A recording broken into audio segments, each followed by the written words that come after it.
warahmatullahi wabarakatuh.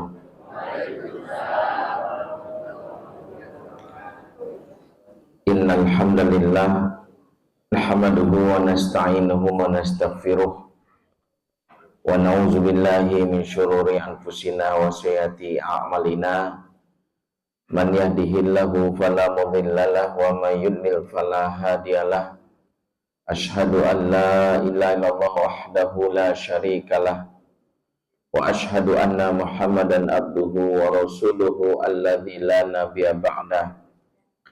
Rabbana atina min ladunka rahmah wa hayyi lana min amrina rasyada.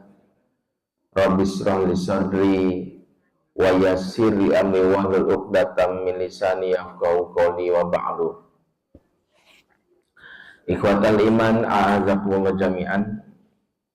Bapak-bapak, ibu-ibu, saudara-saudariku semua, jamaah Masjid Ad-Da'wah Kelapa Gading, semoga Allah memberkahi kita semua yang hadir, dan semoga kita bisa masuk surga bersama-sama semuanya. Amin ya rabbal alamin. Hampir di setiap majelis yang saya mulai, saya selalu berdoa, menyelipkan doa, semoga kita bisa masuk surga bersama. Dan itu sengaja saya lakukan karena saya tidak tahu siapa di antara kita yang ternyata doanya diijabah oleh Allah. Belum tentu doa seorang ustadz mustajab. Bisa jadi ada di antara jamaah yang punya amalan yang tersembunyi, amalan khusus, sampai-sampai Allah mencintainya. Bahkan Nabi menggelari, ada sebagian dari umatku, ada sebagian dari golongan umatku yang diberi gelar oleh Allah dengan gelar Abdal. Abdal ini, kata Nabi, jika dia berdoa niscaya dikabulkan. Dan jika dia mengaminkan doa orang lain dikabulkan aminannya gara-gara dia. Ya, orang lain dikabulkan doanya gara-gara aminannya dia. Jadi memang jangan pernah meremehkan orang lain. Jangan pernah meremehkan minta doa orang lain.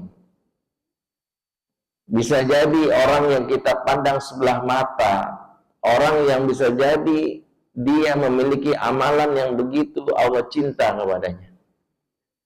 Sehingga hampir setiap majelis, karena kita punya satu tujuan akhir, final destination, yaitu masuk surga, saya menyelipkan.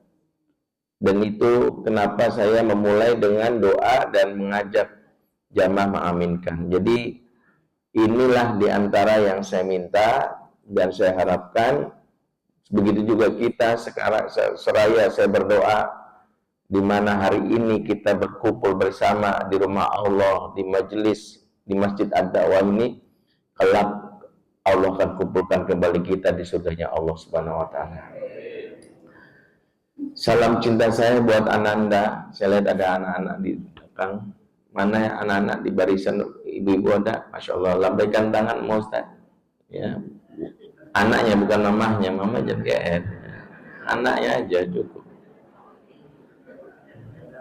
Di belakang ada anak-anak, makasih anak.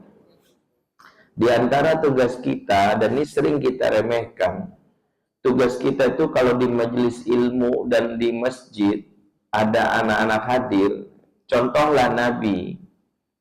Nabi itu kalau ada anak masuk dalam majelis ilmu, itu disambut. Dalam sebuah riwayat, Nabi menyambut salah satu anak bernama Sofwan dengan sambutan marhaban ya talabal ilmi. Selamat datang wahai ananda penuntut ilmu. Jadi Nabi menyambut dengan sambutan yang istimewa. Buktinya apa? Nyambutnya dengan sambutan marhaban. Sebagaimana Ramadan kita sambut dengan marhaban, Nabi ada anak masuk majelisnya panggil dengan marhaban. Kenapa? Karena tugas kita dalam mendidik anak itu yang kita lakukan adalah bagaimana membangun kesan sebelum sampaikan pesan. Saya ulangi biar ingat. Jadi walaupun materinya mungkin pengantar ini saja diingat, nggak apa-apa. Bangun kesan sebelum sampaikan pesan. Kenapa demikian? Karena kalau anak sudah terkesan, dia mudah menerima pesan. Orang tuh kalau terkesan, minimal dia akan mengulang lagi. Ya, kalau istilah penjualnya repeat order. Ya, ibu-ibu biasanya kalau belanja terkesan dengan penjualnya, biasanya datang lagi. Ibu punya tetangga jual barang-barang sembako misalnya, ibu tanya berapa harga minyak goreng, 10.000 aja bu sekilo. Masya Allah murah banget. Ya udah deh, saya beli 10 kilo. Ibu beli, kemudian dia kemas dengan rapi, dilayani, bahkan ditawar mau dianterin nggak bu? Oh nggak usah. Kemudian ditaruh ke kendaraan kita, kemudian dia, ini bu sekaligus bonus emas 10 gram buat ibu. Kira-kira ibu bakal balik lagi nggak? Balik. Tapi saya yakin tokonya tutup habis itu. Orang kalau terkesan, dia akan balik lagi. Kita ini punya program yang panjang. Kita nggak pengen anak kita sekali ngaji doang. Kita pengen dia berkali-kali. Kita pengen dia itu nanti ngomong, mama, besok kalau ada kajian subuh lagi di masjid, aku ikut ya. Ayah mau kemana? Mau ke masjid, nah ada pengajian, ikut. Nanti kalau udah remaja, ini yang kita harapkan. Pas remajanya, temennya, bro mau mana bro? Ada pengajian nih. Ajak dong gua, kok gua nggak diajak. Jadi dia yang akan motivasi dirinya untuk hadir dan senang di majelis. Apa menyebabkan anak-anak itu malas ke masjid ketika remaja? Apa yang menyebabkan anak-anak itu malas datang ke pengajian setelah tumbuh dewasa? Di antaranya adalah dia tidak mendapatkan kesan yang baik waktu kecilnya. Dan itu adalah salah satunya, bisa jadi kita yang selalu selama ini membuat anak-anak tidak mendapatkan kesan. Jadi kalau ada anak masuk majelis, sesuai sunnah Nabi disambut. Dia mau istirahat nggak apa-apa, walaupun bukan kewajiban dia untuk mendengarkan. Duduknya dia walaupun tak menyimak, mendengar, itu lebih baik daripada di tempat yang lain yang justru lebih banyak menawarkan maksiat.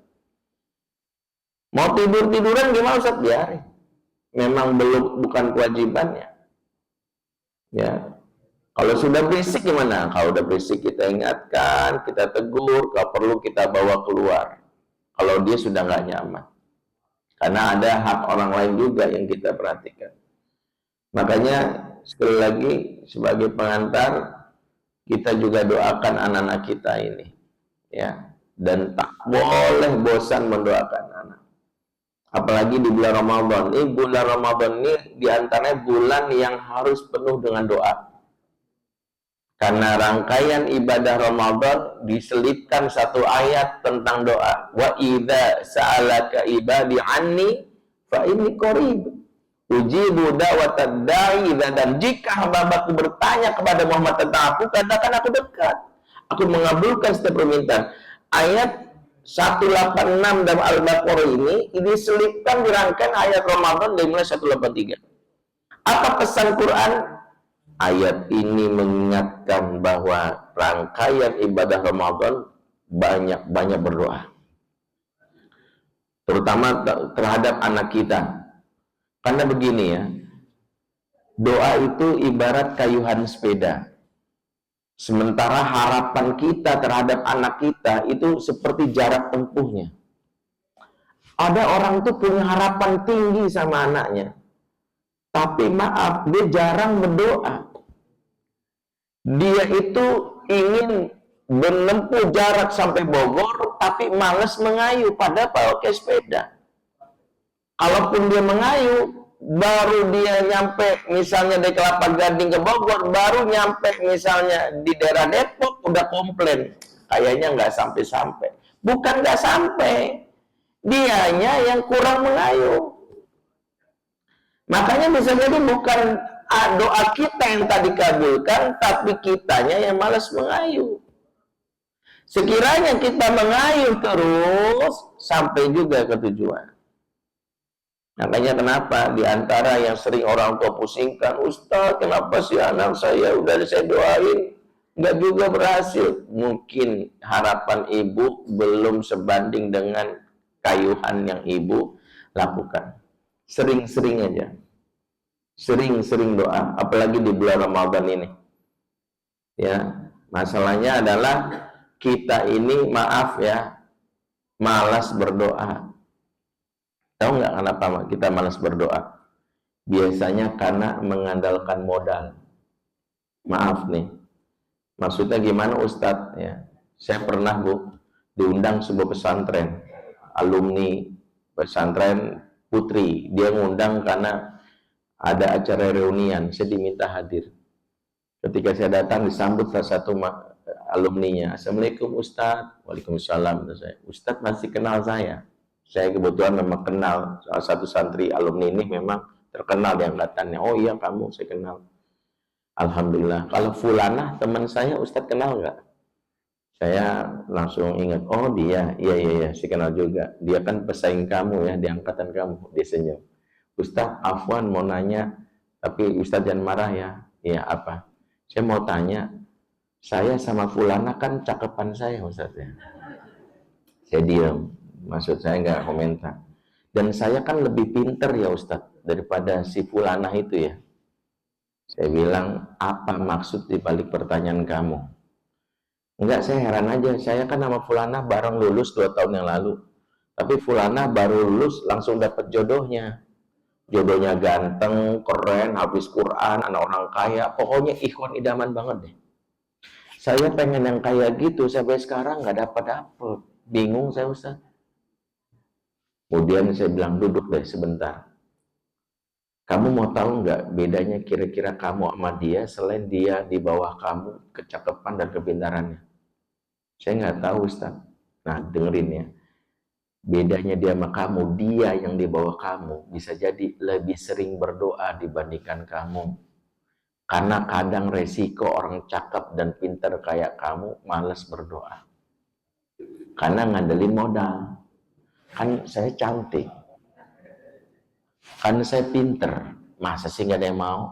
Karena saya anak orang kaya, banyak yang mau. Maka hati-hati yang merasa punya modal. Saya kan guru, biasa nanganin anak banyak, anak yang bandel-bandel saya tangani. Masa anak sendiri nggak bisa saya tangani? Dia ngandelin modal karena pernah jadi guru, Allah hancurkan.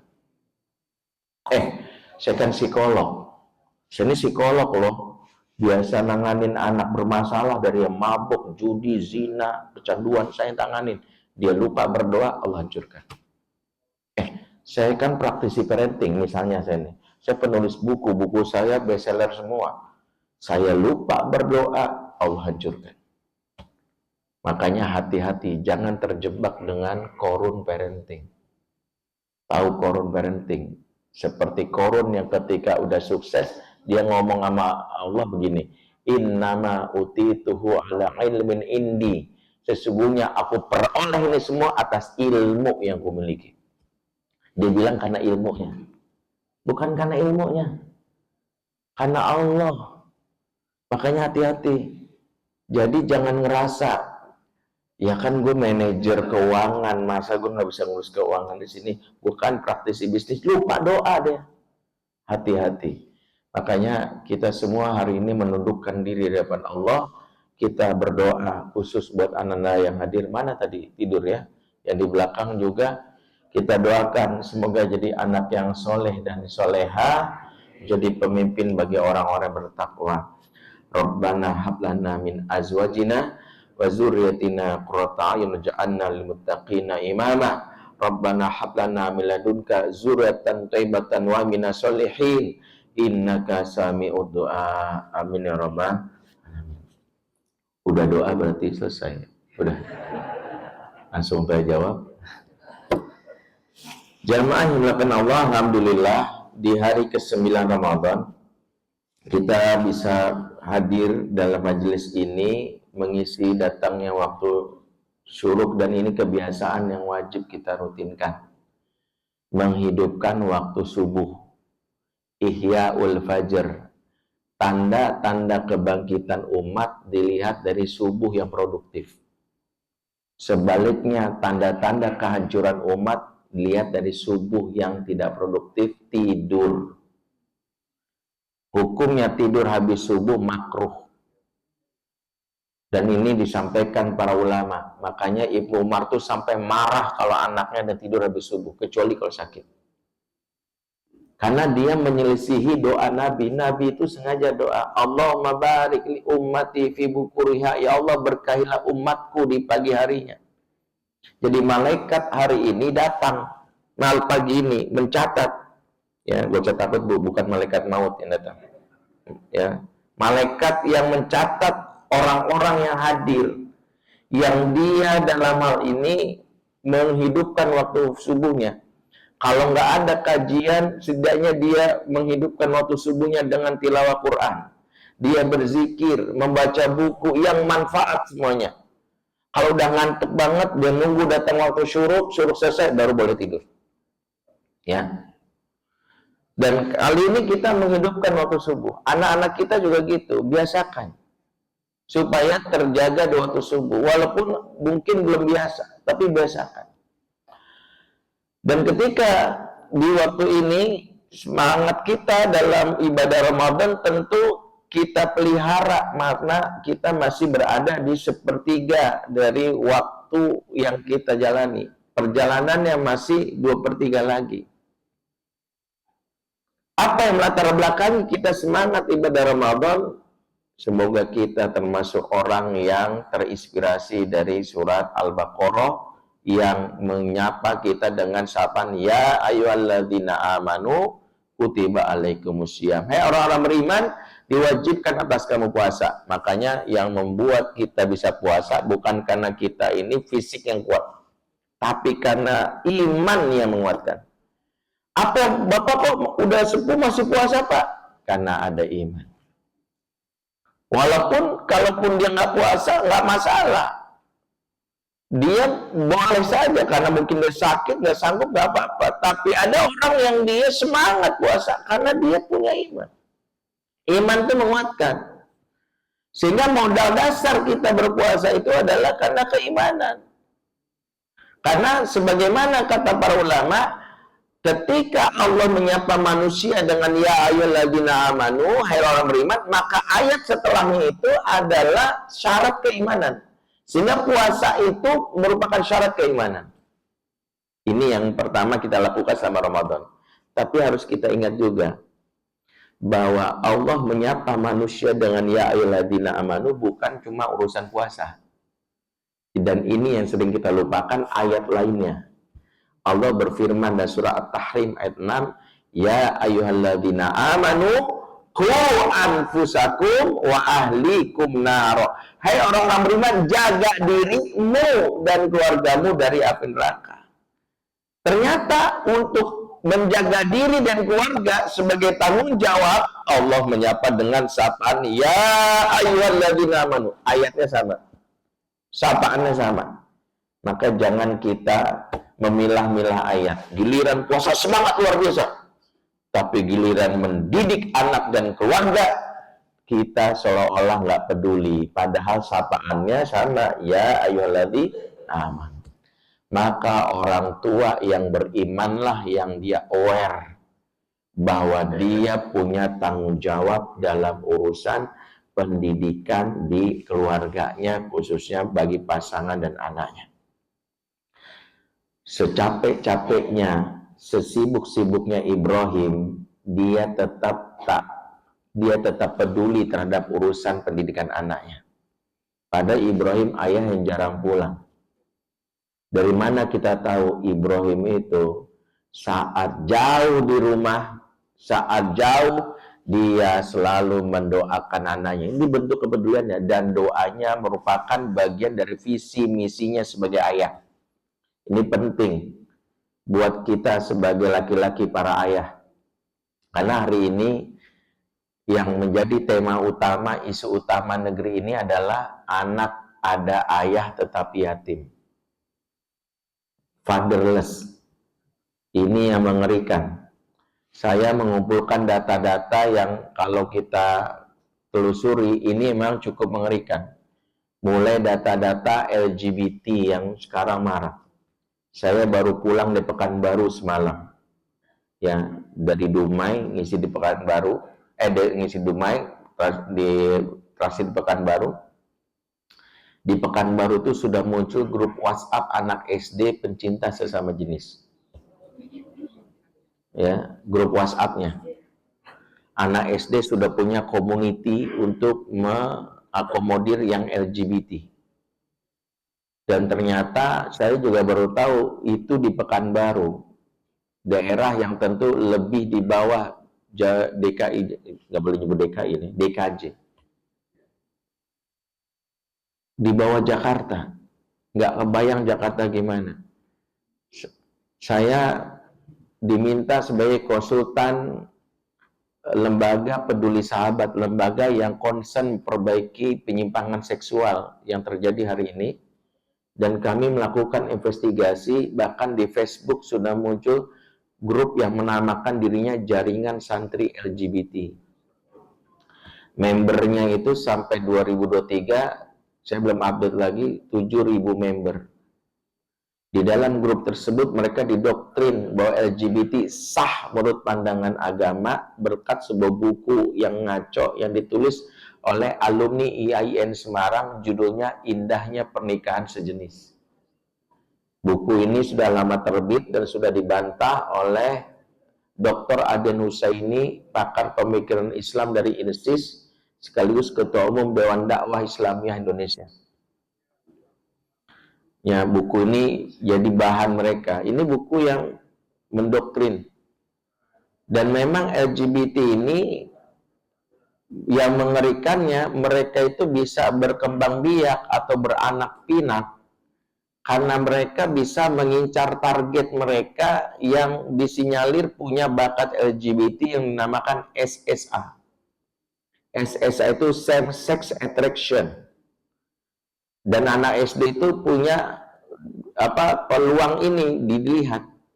Dari mana saya tahu? Karena saya dulu pernah ngisi pengajian khusus kaum G dulu tahun 2011. Ada 8G ngaji sama saya. Ya, tapi jangan suuzon, saya normal ya. Alhamdulillah, Bapak jangan mikir macam-macam. Anak saya 5, alhamdulillah. 8G ini ngaji tapi cuma berlangsung 3 kali karena habis itu pengajiannya saya bubarkan. Kenapa saya bubarkan? Karena setelah saya pikir-pikir, mereka makin ngaji malah makin akrab, makin jatuh cinta, kan bahaya ya. Saya pikir harus cari metode lain. Akhirnya saya minta mereka dalam hal ini datang satu-satu, kalau perlu datang khusus ke majelis ilmu yang saya miliki berbaur dan lain. 4 orang nggak terima, ngeblok saya sampai sekarang nggak komunikasi. 4 lagi masih mau pelan-pelan, walaupun datangnya awas pekan sekali, ganti 2 pekan, ganti sebulan sekali. Ya sekarang cuma setahun sekali kalau lebaran doang. Tapi yang bisa saya ketahui adalah mereka itu rata-rata punya gaydar. Gaydar itu gay radar. Jadi mereka tuh ngelihat orang bisa langsung menyimpulkan Ustadz itu gay. Selama ini saya nggak percaya, tapi berapa fakta menyebutkan valid. Contohnya ada gay dari Sukabumi WA saya, Ustadz pengen sembuh, bantu saya Ustadz. Kamu tinggal di mana? Saya bilang, Sukabumi Ustadz. Oke, kamu datang ke Bogor. Di Bogor naik kereta ke stasiun Tebet. Dari stasiun Tebet, kamu jalan kaki 300 meter, ada Akal Islamic Center, dulu saya ngajar di sana. Kemudian, binaan saya yang G, Qadarullah datang hari itu pas azan zuhur. Si G ini ternyata udah datang tapi nggak ngelapor ke saya. Jadi saya nggak tahu. Persis setelah sholat zuhur, kami berjamaah ternyata satu saf. Binaan saya yang G itu sebelah kanan saya. Dia baru ngucapin salam nih, Assalamualaikum warahmatullahi. Assalamualaikum. Tiba-tiba dia nepok pundak saya, Ustaz. 5 orang di sebelah kanan Ustaz G. Saya tengok, oh itu yang mau konsul. Dia langsung tahu. Dia itu kerjanya cuma office boy di perusahaan energi di daerah SCBD. Jadi konon kalau ada karyawan baru yang diwawancari sama HRD, dia itu disuruh masuk HRD sekedar memberikan minuman, snack gitu. Setelah itu dia keluar. Wawancara berakhir, dia dipanggil lagi dia sama bos HRD, sini. Kenapa bos? Tadi yang saya wawancarai G bukan? Dengan PD dia bilang G bos. Langsung bos HRD mencoret calon karyawan tadi. Bayangkan dia cuman office boy jadi konsultan HRD. Ya, hebat ya. Apa perlu orangnya saya bawa kemari ngecek satu-satu Bapak sini. Siap, Ibu siap terima fakta? Aman Pak. Tapi bukan itu yang menjadi concern saya. Saya tanya 8G ini. Saya nggak nyebut riset. Tapi nanti silakan buktikan. Kenapa kamu jadi gay? 100% dari 8 ini menjawab nggak punya figur ayah di masa kecil. Anak laki-laki tak punya figur ayah, maka dia tidak menjadi laki-laki yang tumbuh, laki-laki sejati di saat dewasa. Dia nggak tahu bagaimana jadi laki-laki, bahkan lebih banyak dikepung sama ibu-ibu. Makanya kenapa Pak? Banyak kita ini seringkali, khususnya saya nasihatin diri, seringkali di mimbar-mimbar dai-dai itu selalu teriak anti LGBT, tanpa sadar berternak bencong di rumah sendiri. Karena anaknya nggak tahu cara lagi, karena bapaknya terlalu sibuk. Bahkan kalaupun pulang, yang ada membuat anak laki-lakinya trauma.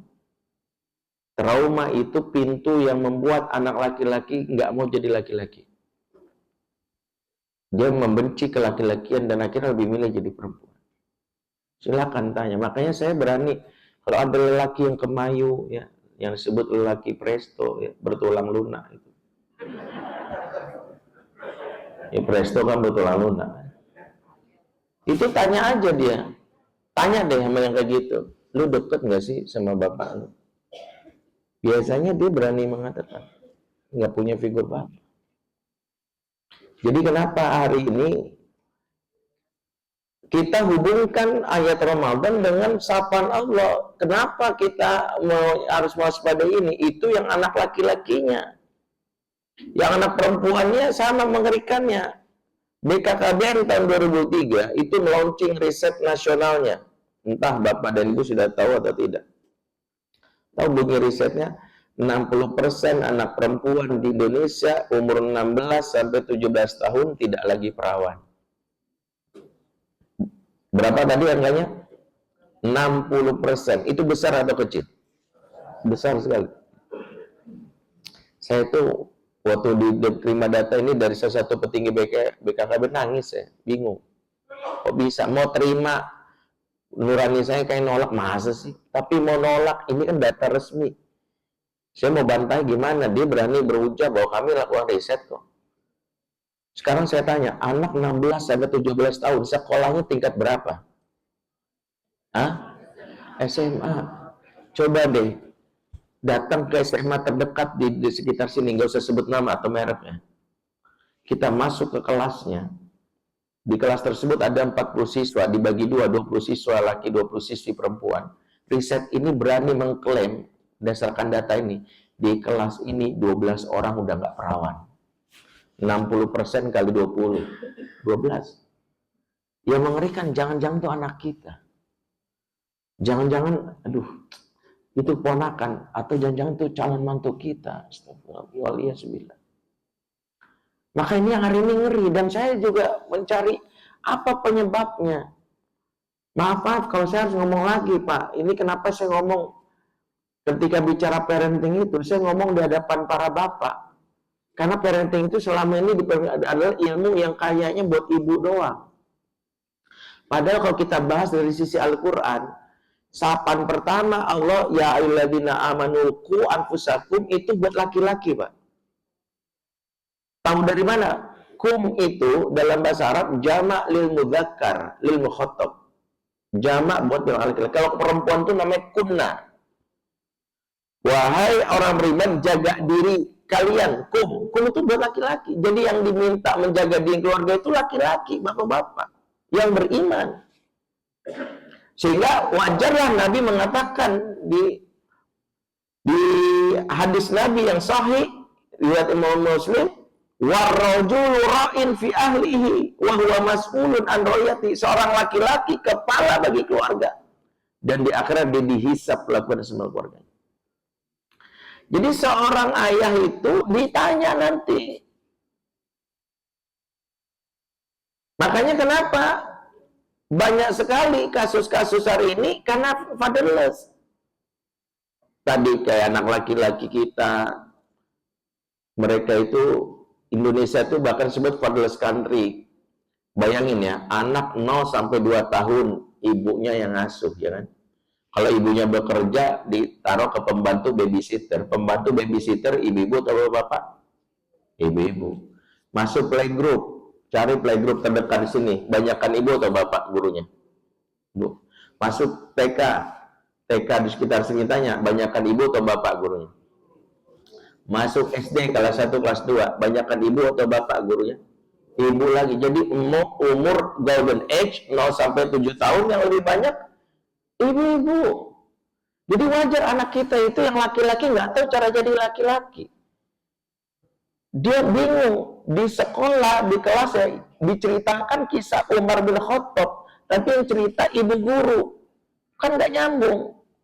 Anak-anak, hari ini Ibu Tina mau cerita Umar. Umar gagah. Kamu nanti kayak Umar gitu. Pulang dia, bunda, dan kayak Umar.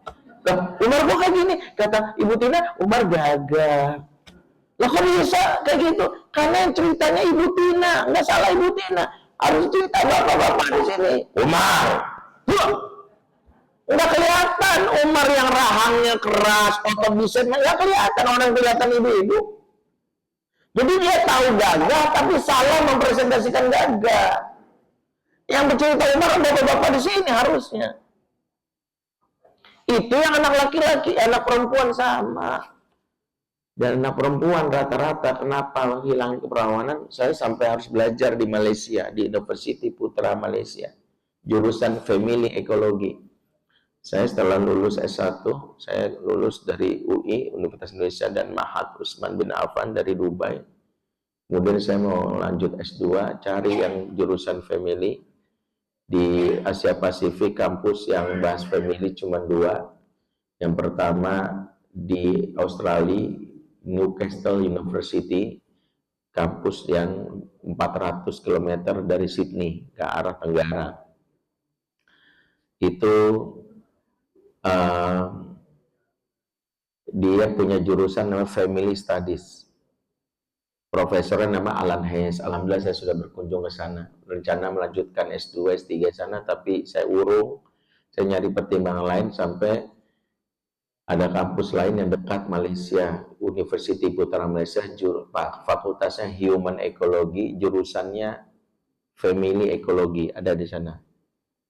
Profesornya namanya Rumaya Johari, dan saya dekat dengan beliau, sampai salah satu pembantu beliau yang sudah uzur balik ke Indonesia jadi salah satu khodimat di rumah saya, gantian tukeran gitu. Nah, menurut Profesor Rumaya Johari, hasil risetnya, anak perempuan yang tidak dekat dengan ayahnya gampang kehilangan keperawanannya. Makanya sekarang tuh banyak kasus love scamming. Tahu love scamming? Dia itu mudah jatuh cinta sama cowok yang baru dikenal walaupun cuman di sosmed. Kasus yang sempat terbongkar di kumparan.com. Cari nanti di berita Kumparan beberapa bulan yang lalu. Seorang anak perempuan rela mengirimkan foto bugilnya ke sembarang cowok yang ternyata dia adalah narapidana di LP Cipinang. Nggak pernah ketemu, Bu, di kamar doang dia, nggak kemana-mana, tapi tubuhnya sudah dikirim gambarnya ke cowok yang ternyata napi di LP Cipinang. Napi, akhirnya kasusnya terbongkar, napinya ini dipindahkan ke LP Nusa Kambangan. Dari sini kita tahu anak perempuan kita walaupun nggak keluyuran malam-malam nggak aman, apalagi yang keluyuran malam-malam. Yang nggak keluyuran aja nggak aman. Kenapa? Karena love scammer banyak. Ada penjahat yang tahu betul kebutuhan dasar perempuan yang terutama nggak punya figur ayah. Asal tahu nomor WA-nya, DMG-nya cukup mengatakan, kamu tuh cantik banget ya. Kadang-kadang cuma bilang, wajahmu mengalihkan duniaku. Bapak kamu supir angkot ya. Kok tahu? Soalnya kamu ngetem terus di hati aku. Kelepak, kelepak, kelepak. Kamu tahu nggak bedanya PKI sama kamu? Enggak. Kalau PKI komunis, kalau kamu kok manis. Kelepak-kelepak, Pak. Sementara bapaknya pulang bau, mandi. Susah banget punya anak perempuan kayak gini. Sama orang lain dia merasa berharga, sama bapaknya dia merasa terhina. Anak perempuan gak dekat sama bapaknya, mudah kehilangan keperawanannya. Makanya saya berani nantang, Pak. Berani nantang. Nggak boleh taruhan ya. Sepanjang jalan Kelapa Gading ini, kalau jam 11 malam, jam 12, 1, 2, 3 ada cewek dibonceng cowok dan kita yakin ini bukan suami istri, saya berani menantang, pasti cewek itu nggak dekat sama bapaknya. Silakan buktikan. Makanya kalau anak bapak ada yang gampang banget pacaran 3 kali sehari ganti cowok, apalagi udah kayak minum obat. Maaf Pak, itu karena dia sudah tidak merasa dirinya berharga, karena tidak merasa bapak menjadi sosok yang dicintainya. Baik, jadi ayat ya ayyuhalladzina amanu itu mengingatkan setidaknya peran seorang ayah jangan cuma semangat berpuasa, tapi juga semangat dalam urusan pendidikan keluarga. Karena yang dihisab di akhirat seorang ayah. Sehingga dialog-dialog pengasuhan dalam Al-Quran itu lebih banyak ayah dibandingkan ibu. Kita ini kan sering dengar kurban, Idul Adha, dialog antara Ibrahim dan Ismail itu kan bapak dan anak. Kita sering dengar Luqman berkata, itu kan bapak dan anak. Kita sering dengar Nuh berkata kepada putranya, itu kan bapak dan anak. Kita sering dengar Nabi Syuaib dialog dengan putrinya, 2 orang yang menggembala kambing, itu kan bapak dan anak. Kita sering dengar dialog antara Yakub dengan Yusuf, itu kan bapak dan anak. Bapak dan anak itu lebih sering disebutin dalam dialognya dalam Quran. Ada sekitar 14 dialog. Ibu itu cuma 2. Dialog ibu dan anak itu cuman antara Maryam dengan Nabi Isa dan antara ibunda Nabi Musa dengan saudara perempuan Nabi Musa, cuma 2. Sisanya itu bapak. Maka ini menjadi motivasi pertama mengapa kalau ingin menyelamatkan generasi hari ini, maaf bapak-bapak, bapak-bapak nggak bisa lagi bilang itu urusan kamu mah. Bahkan saya sering mengatakan, hati-hati Pak ngomong gini sama istri kalau anak bandel. Mah tuh anakmu tuh, urus anakmu. Bapak yang ngomong gini tanpa sadar mengatakan selama ini kita berzina. Sebab ketika menyangka anak itu milik ibu, hanya anak zinalah yang milik ibunya. Anak yang hasil pernikahan itu milik bapaknya. Anta wa malu kali abika. Kamu dan hartamu milik bapak. Itu jelas hadis Nabi. Sehingga kalau ada anak yang bilang, mah, nu anakmu. Oh, jadi selama ini kita berzina ya. Karena anak hanya dinasabkan kepada ibunya jika bapak ibunya berzina. Itu betul. Berarti kalau bapak ibunya berzina, anak itu milik ibu. Makanya nggak boleh dinasabkan ke bapak. Tapi kalau bapak ibunya jelas nikah, jangan ngomong tuh anak ibu, anak bapak. Nasabnya ke siapa coba? Ke bapak.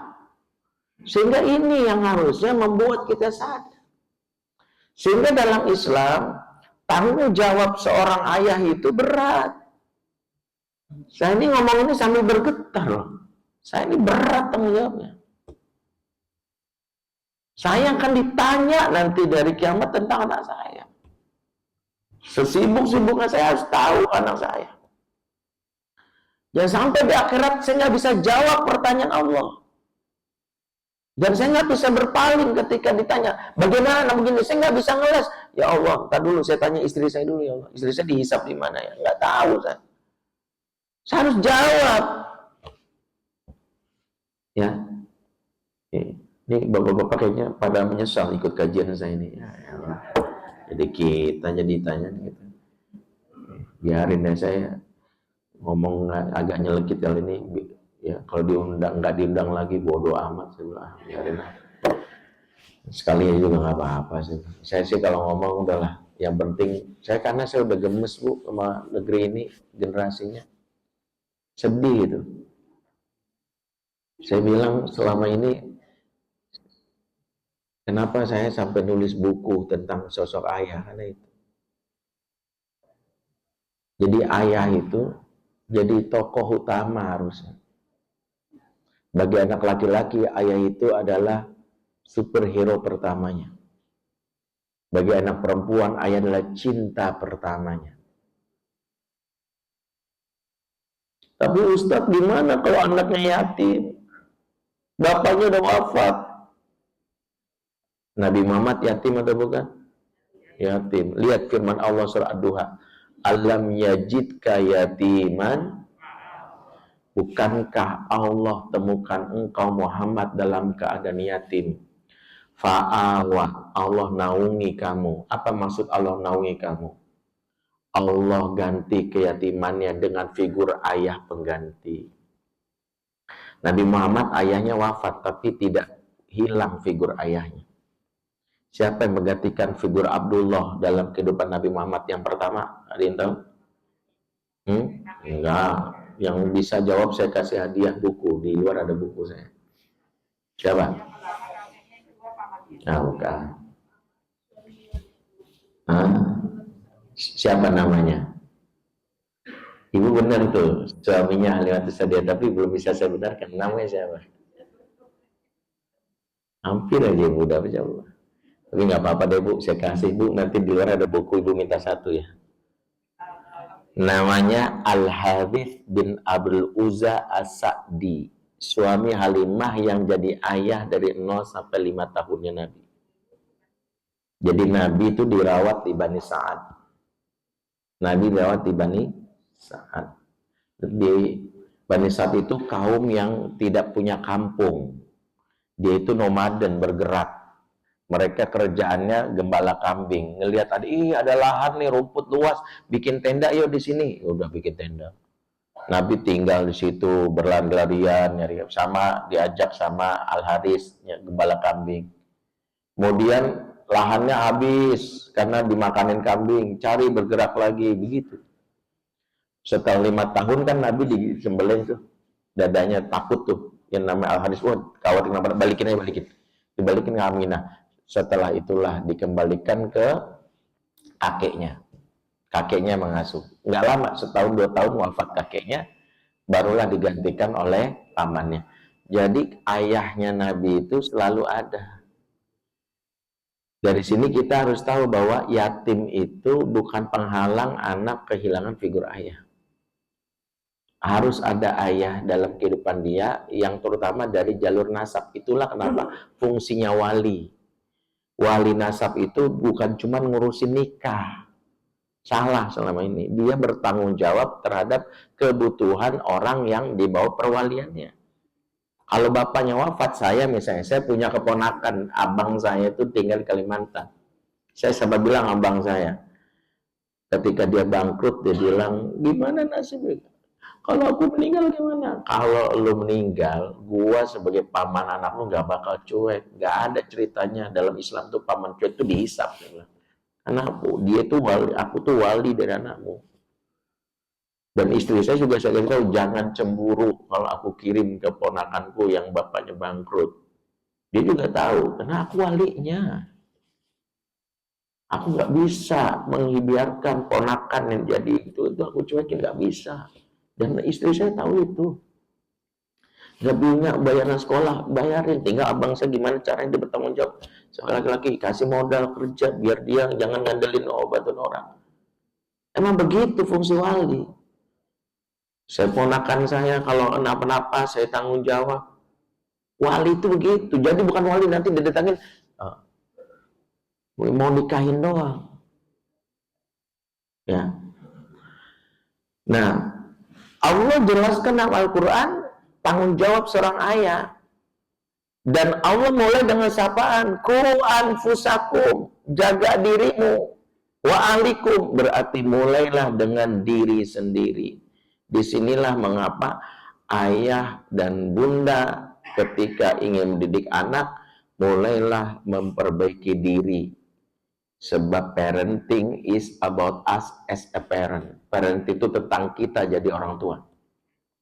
Sehingga targetnya kalau belajar parenting itu anfusakum dulu. Apa maksudnya? Jangan yang difokuskan tuh anak yang diperbaiki. Kalau anak yang kita pikirin itu bukan parenting, itu namanya childing. Kalau parenting itu kita, contoh, saya itu masih suka marah-marah, saya itu masih sering terlambat sholat, saya itu masih belum bisa baca Quran, saya itu masih suka misalnya baper, ngambek. Berarti saya itu harus satu, menahan emosi, sabar, nggak lagi baper, mulai belajar baca Quran, bahkan menghafalnya, mulai perbaiki sholat. Itu parenting. Kenapa? Karena parenting itu yang diperbaiki itu ortu. Sehingga dia menjadi contoh buat anak. Dia menjadi jalur buat anak. Sehingga inilah kenapa jalan untuk menjadikan anak kita terdidik mulai dengan perbaikan diri kita. Cara ngomong kita, cara ibadah kita. Walaupun anak itu bisa jadi nggak sesuai harapan, masih aja bandel. Contoh ya, contoh. Misalnya anak yang bandel banget. Biasanya kalau anak bandel banget, kriterianya apa perilaku yang kita nggak bandel banget? Ngapain aja tuh? Anak yang bandel banget tuh melakukan apa? Biasanya apa? Meninggalkan sholat, apalagi bandel banget sih kamu. Mabok, oke, apalagi? Tawuran, apalagi? Dalam Quran itu ada anak, ya mungkin tadi kita bilang bandel, ada mabuk, zina, judi, oke itu bandel banget. Tapi ada dalam Quran tuh anak yang super bandel. Puncak kebandelan anak bukan mabuk, bukan zina, bukan judi, bukan bunuh. Puncak kebandelan anak adalah kafir. Karena kalau udah kafir, itu udah super bandel. Kalau zina, judi, walaupun nggak dianggap remeh, selagi masih ada iman, masih peluang masuk surga. Kalau kafir nggak bisa. Nah, Al-Quran menceritakan kisah seorang bapak yang menghadapi anak yang bandel banget. Dalam surat Hud ayat 42, ayahnya bernama Nuh, anaknya bandel banget nama Yam atau Kan'an. Ya bunayya, irkam ma'ana, wala takum ma'al kafirin. Lihat cara dia ngomong sama anaknya bandel banget. Wahai anakku sayang, ayo naik perahu sama papa. Jangan kamu bersama orang-orang kafir ya. Lihat sapaannya. Ya bunaya, wahai anakku sayang. Jujur, ibu-ibu khususnya. Ibu biasa manggil anak sayang pas ngapain? Nah, pas lagi ngemohon atau lagi ngapain? Lagi anak baik kan? Ini Masya Allah sayangnya mama sini. Anak habis merojaah, ya Allah sayang sini. Lagi baik kita panggil sayang. Tapi pas anak mabok, zina, judi, bunuh orang, ngebully, mukul orang, biasanya kita susah manggil sayang. Yang ada saya Tony Rojim, nggak mau bener-bener. Kita manggil saya Ton, bukan sayang. Nabi Nuh mengajarkan inilah real parenting. Bukan tentang anakmu bagaimana, tapi tentang sikapmu bagaimana. Dia jadi contoh, semarah-marahnya bapak, nggak mengurangi hak anak. Tetap bagi sayang. Inilah cinta tanpa syarat. Makanya kalau kita dalam hal ini ingin mendidik anak kita, fokuslah kepada diri kita. Termasuk dalam doa. Coba saya tanya, siapa di sini yang rutin mendoakan anaknya tiap hari? Rutin? Ada? Rutin tiap hari? Ibu doain anak tiap hari? Oh, bapak juga? Atau doain istri lagi? Enggak? Biasanya doanya pakai bahasa Arab, pakai bahasa Indonesia? Ya bahasa Indonesia, bahasa Arab boleh, bahasa Indonesia juga boleh. Yang nggak boleh bahasa anak Jaksel. Ya Allah, toksik banget sih hidup gue, ya Allah. Enggak. Bahasa Indonesia biasanya kita mulai dengan doa, ya Allah, jadikanlah anakku anak yang soleh solehah gitu ya. Ya Allah, jadikanlah anakku penghafal Quran. Ada minta anak hafal Quran, ada? Sekarang saya tanya, ibu minta anak hafal Quran? Ibu minta nggak ibu hafal Quran? Jujur. Ah? Enggak. Kita sering minta anak hafal Quran. Bapak sering minta. Tapi bapak minta nggak bapak hafal Quran? Kenapa nggak minta? Inilah salah satu yang kesalahan dasar.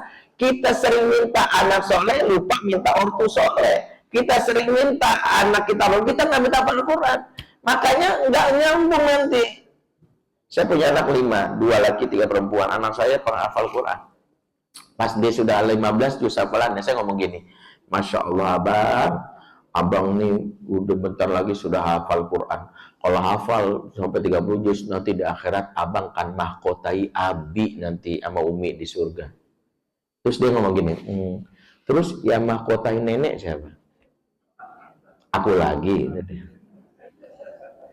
Kita ini lupa. Saya tuh gara-gara anak saya ngomong gitu baru sadar, iya ya, kenapa saya minta anak hafal Quran, saya nggak minta. Ini kan salah satu kesalahan kita. Makanya kita ini lupa. Doa kita selama ini hanya mikirin kesolehan anak, lupa kesolehan diri. Coba deh, banyak orang tua doanya, ya Allah, jadikanlah anakku anak yang soleh penghafal Quran. Gila bapak ibunya, ya Allah, naikkanlah gajiku, ya Allah. Naikkanlah jabatanku, ya Allah. Mudah-mudahan 29 lolos ke Senayan lagi, ya Allah, gitu. Giliran bapak ibunya minta dunia, anaknya diminta akhirat, nggak nyambung nanti. Mengapa kita nggak minta urusan akhirat untuk diri sendiri? Inilah kesalahannya. Makanya parenting itu tentang kita. Sehingga kenapa kita jadi sosok yang pertama kali sesuai dengan wajah ini jadi teladan? Karena anak ngikut jejaknya. Makanya kita lihat doanya Nabi Ibrahim. Rabbi ij'al hadzal balada amina wajnubni wa baniya an na'budal asnam. Ya Rabb, jadikanlah negeri ini negeri yang aman dan jauhkanlah aku dan keturunanku menyembah berhala. Aku keturunanku. Dia minta dirinya, padahal kan dia nabi. Masa iya nabi menyembah berhala? Dia doanya Ibrahim di surat 4 ayat 40-nya. Rabbi ij'alni muqimas sholati wa min, ya Allah, jadikanlah aku penegak sholat. Demikian juga anak-anakku. Kan Ibrahim nabi, masa dia enggak sholat? Lihat surat Asy-Syu'ara ya, ayat 169. Nabi Ibrahim doanya apa? Rabbi najjini wa ahli mimma ya'malun. Ya Allah, selamatkanlah aku dan keluargaku. Ya, aku dan keluargaku. Jadi dirinya dan keluarganya, bukan keluarganya. Kesimpulannya, kita ini harus menjadi jejak buat anak. Dimulai dengan diri kita, memperbaiki apa yang membuat anak mau dekat dengan kita. Dan anak mau mengikuti. Makanya saya tertegun ketika Al-Quran menceritakan, ya, sebagai penutup karena saya ada jadwal lagi. Surat, ya, ketika aku menceritakan ada seorang bapak itu yang menjelang ajalnya, itu bertanya kepada anaknya, yaitu Yakub. Dia kan kumpulin anaknya, dia nanya gini, ma ta'buduna min ba'di. Nak, kalau ayah mati, kamu nyembah siapa? Sekarang saya tanya, kalau kita jadi ortu seperti Yakub, kita nanya gini karena kita, nah, kalau papa atau mama mati, kamu nyembah siapa? Kita ingin anak kita jawabannya gimana? Ya, nyembah Allah. Ternyata anak-anak Yakub nggak jawab itu. Anak-anak Yakub jawabannya gini, na'budu ilahaka wa ilaha abaika Ibrahim, Ismail, Ishak ilahan wahidah. Kami menyembah Tuhanmu, Tuhan kakek moyangmu, Ibrahim, Ismail, Ishak. Siapa yang maksud? Allah, Tuhan yang satu. Ribet banget, kenapa nggak bilang Allah aja langsung? Ternyata anaknya Yakub ingin bilang, kami itu menyembah Tuhan itu lewat jalur engkau. Kami belajar dari engkau dari kakek dari buyut. Disinilah Ayat ini memberitahu kesolehan anak itu seharusnya hasil dari pendidikan ortunya. Jadi jangan bangga kalau anak soleh itu akibat buah tangan dari tetangga. Gimana anak, kamu bisa hafal Quran? Bapaknya tanya, nggak tahu saya, kayak tetangga saya ngajarin. Lah bapak ngapain? Saya mancing kalau main bola. Jadi bukan tentang anak kita sekedar soleh, tapi jalur kesolehannya. Kalau mau anak Yakub tinggal begini, kami menyembah Allah. Tapi anak Yakub bilang, kami menyembah Tuhanmu. Berarti jalur bapaknya. Disinilah ada peran orang tua. Jadi ortulah menjadi contoh dalam pendidikan tauhid anak-anak kita. Itu satu contoh bagaimana teladan tauhid dimulai dari ortu. Sehingga kenapa kamu nak pengen banget jadi ustadz? Papa kan ustadz, aku pengen kayak papa. Kamu kenapa pengen banget jadi tentara? Aku kayak pengen papa kayak tentara. Jadi dia jadi tentara karena terinspirasi bukan dari film Rambo, tapi kan dari bapaknya. Itu yang harusnya jadi pelajaran buat kita. Baik, waktu yang membatasi kita ya, karena sudah syuruk dan sudah lewat dari 10 menit. Kita kalau mau sholat isyraq, sholat syuruk, perpanjang lebihkan 10 atau 15 menit dari waktu syuruk supaya itu yang dianjurkan oleh Nabi. Saya serahkan ke MC, kalau memang ada tanya jawab, kalau tidak kita tutup. Aku luqul azam fastaghfirullakum. Wassalamualaikum warahmatullahi wabarakatuh. Waalaikumsalam. Saya Febri Surahman. Langsung saja kalau ada pertanyaan, Bapak dan Ibu sekalian. Tidak ada? Baik, tidak ada pertanyaan. Insya Allah nanti Ustaz Febri bisa kita undang kembali ke Masjid Ad-Da'wah di lain waktu. Terima kasih Bapak dan Ibu sekalian. Sebelum diakhiri, kami informasikan insya Allah pada zuhur nanti Masjid Ad-Da'wah bekerja sama dengan Baitul Mal Hidayatullah menyelenggarakan peduli Palestina, menghadirkan Imam Syekh Naim Abdullah Sulaiman Abu Sindi. Bagi Bapak Ibu sekalian yang memiliki peluangan waktu, kami ajak untuk hadir dan menyemarakan acara tersebut.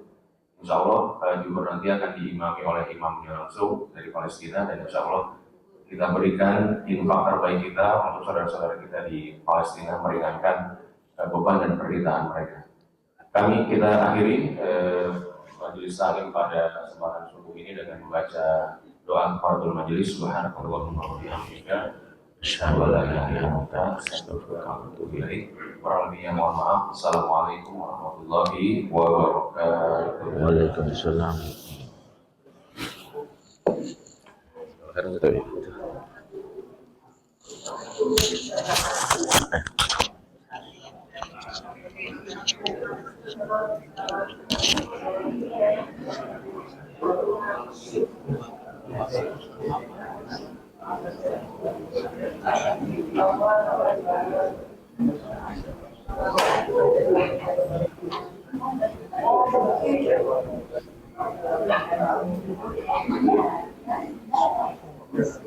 Yeah.